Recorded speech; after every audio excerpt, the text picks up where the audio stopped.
Kristi. Welcome back to my channel.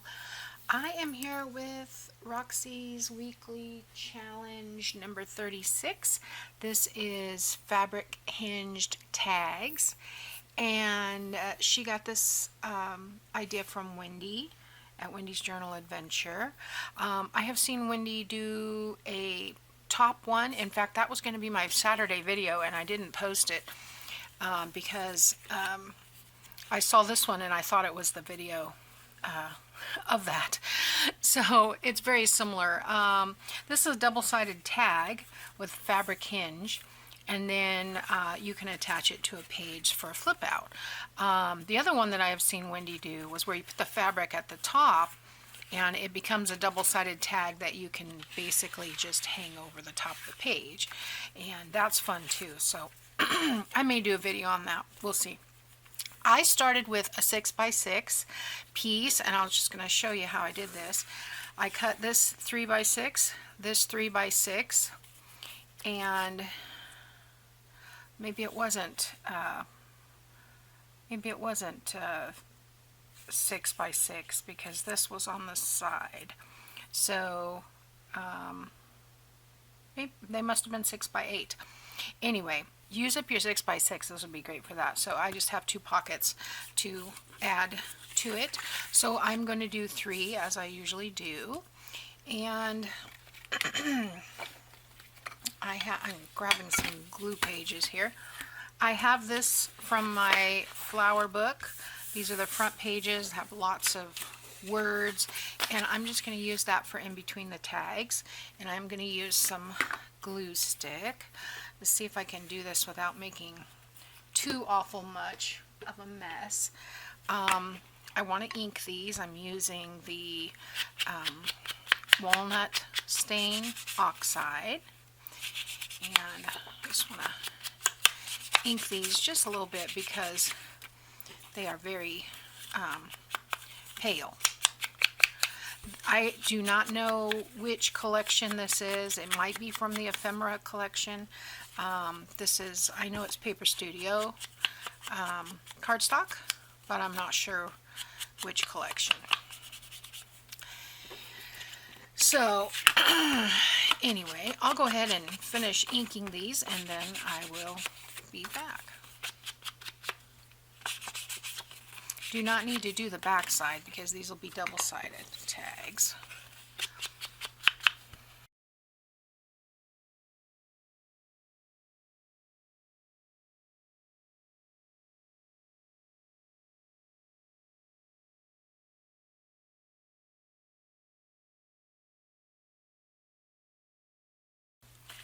This is the, I think this is the paper collection I used when I made those stab binding, I think Japanese stab binding, I think it was called, where you wrap the lace around. Now, I know I have some fabric up here, so I'm looking for, you know, I'm tempted. If I had some, yeah, I do. No, I don't think that'll work. I was thinking, what if I use lace? I think I'm going to use lace because I think that would be fun. And otherwise I would use, here, let's use this one. Okay, the reason, let me tell you why. This one's a little thicker. It's only less than an inch, maybe 3/4. This one is a little bit wider and it's much thinner. So let me use this one for our fabric. So, all right, let's just start. We're going to glue these down. Try not to get too much gouging here.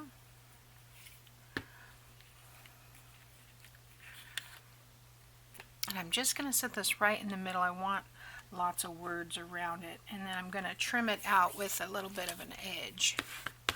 So they'll be a little bit bigger than the 3x6.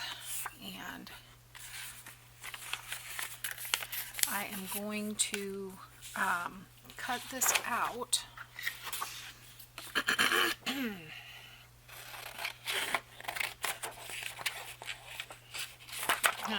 Maybe not this big page, a little awkward, but I'm going to cut this out with about 1/4 of an inch around it.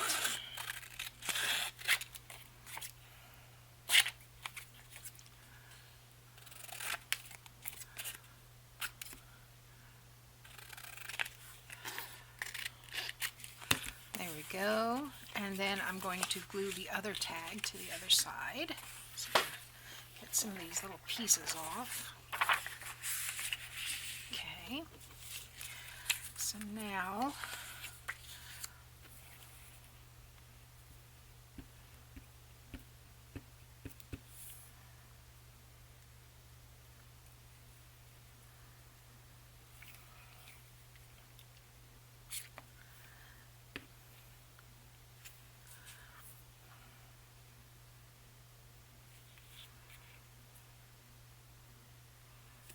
go.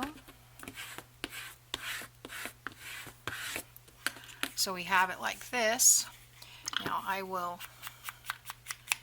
you don't have to leave that much. In fact, it might look kind of cool if you did, I'm going to trim that off a little bit, but it might look kind of cool if you used a pinking shear too, I was thinking. But let me rub that down really good. I want to make sure it sticks. And then I'm going to trim this to 1/8 of an inch. I think that's better.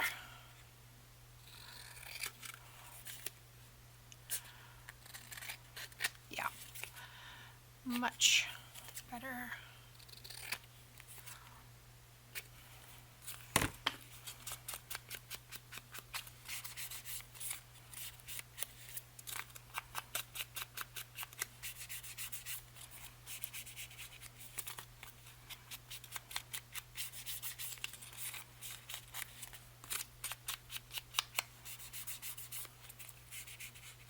And then on one side, we will have the pocket. I have two, so I'll save that one. I like this one with the stamp on it. I did put a little bit of acetone in my glue, so hopefully it will cooperate today. If I can get it to the bottom. There we go. I think my problem in the past has been maybe I'm not adding enough acetone. I don't know. Seems to be better. And I'm just going to put this at the bottom. So this side will have a small pocket. I will lay these under my mat when I'm finished here. They're nice and thick tags. And then we will put this lace. Let's see. If we have a book page, I probably am going to want it to come out on the right. So let's put this here. And I'm going to glue it on the opposite side.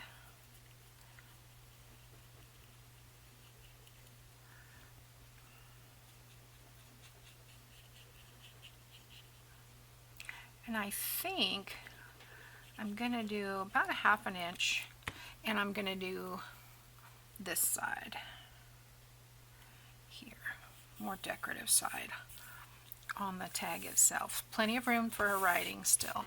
And then this will be attached to the book. Now, to the journal. If you don't want to do that, you could just wrap this around, which would be fun too, and then put the pocket over the top. So, but I think that's fun. All right, so let's do another, and I will fast forward.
Okay, this one has the rose on it, so I think I'm going to take this rose and put it on the back side. It's going to kind of cover up that floral, but it'll be peeking out behind it, so that's okay.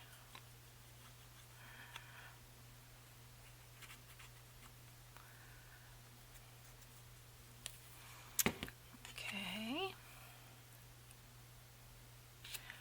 And then we want to put the lace on the opposite side. I'm going to straighten that out because I cut that one kind of crooked. And I'm just going up to where it starts to taper, the little tag corner. I have a lot of this. I don't know where it came from. Let's see, I don't need the glue stick anymore. And I just need to put on that last piece of lace.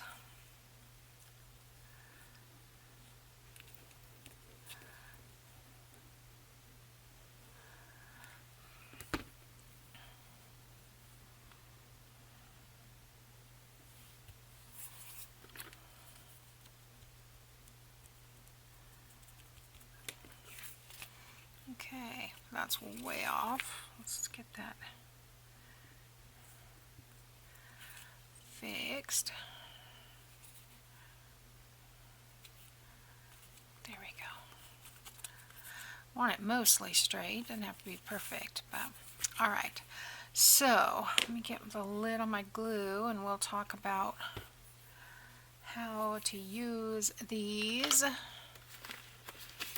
my little book, little cluster book here that has no clusters, so we'll use this. So this will get attached to the page like this, and it'll be glued down. Okay, so it'll you could do it to the back side, I suppose. You could do it to this side of the page. Actually, that might be, probably should have put the lace on the other side, but I'm thinking if I glued that to the page, that will be stronger, and then this will flip out and it will have a little bit of a pocket. And you could put a tab on it. In fact, where's my tab punch? I had it right here. Let's do that. I wonder if these would work. They should. I'll fold that in half and see if I can get that to work. The hardest part is getting it to go where you want it. If you can get it. If I can get it in here. I didn't fold it tight enough, that's why. I usually will use my bone folder. Let me get this paper out of the way. Have some place to work a little bit here. Alright, so these are the extra pockets. And this one is not like the old Stampin' Up! One. This is a, I can't remember, Vicen, V-A-E. But you fold the paper and stick it in here. So this should be, yeah, that should work now. And then upside down, yeah, there we go. Alright. And yeah, that didn't waste too much, so I'm going to do all three of these. And then we will ink that so that it has a definite outline. Alright. That is the main reason that I ink, is because it frames everything. So get that in there. And one more. So see, we're not wasting a lot.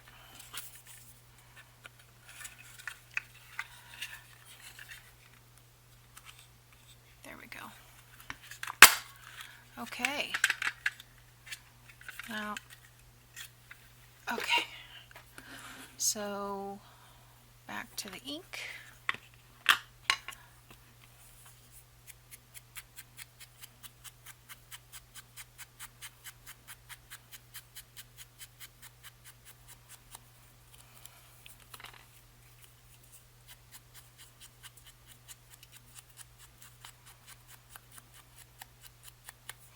Now, you don't have to do these all matchy-matchy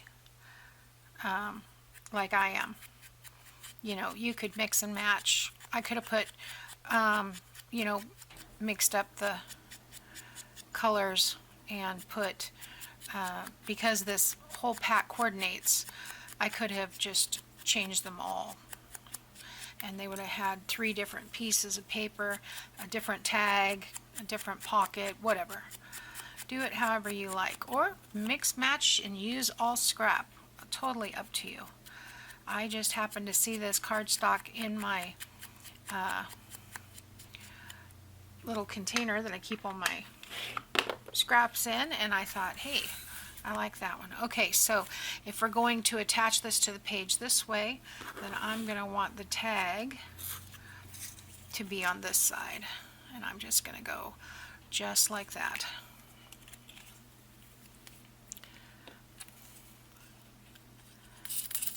Well,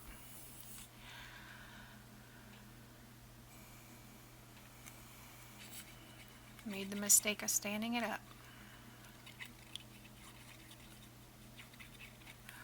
Alright, so I'm going to come down about a 1/2 inch. I'm going to line that up. That's about right on both sides. Looks good. And there we have it. Alright, let's do this one. Now, this is a great make-ahead because you can cut out all the tags, ink all the tags, and ink all the pockets, and you know, glue all one side to the book page. You could use any kind of paper. It doesn't have to be book page. You could use coffee-dyed paper or anything you want. So I like that because it has the darker area on there. So I like that contrast. And let's see, this will go this way. This one doesn't really have anything good on it. But yeah, you could make a bunch of these. So the main reason that I am doing the Roxy's weekly challenge is just to, you know, get out of my own comfort zone, because these are things that I would never do, but I love how this stuff is coming out. And it's a way to use my stash and fill up my my basket of stuff that's usable. So all right, guys, I'm going to clear this off for a second so we can see what we got here.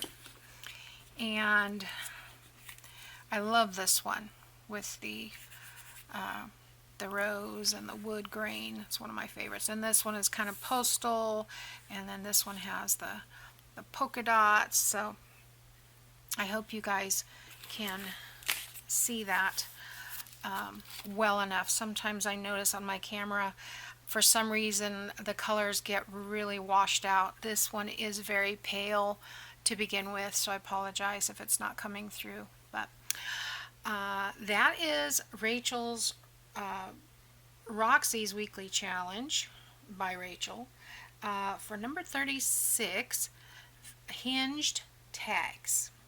Thanks for watching, and I'll see you next time. Bye now.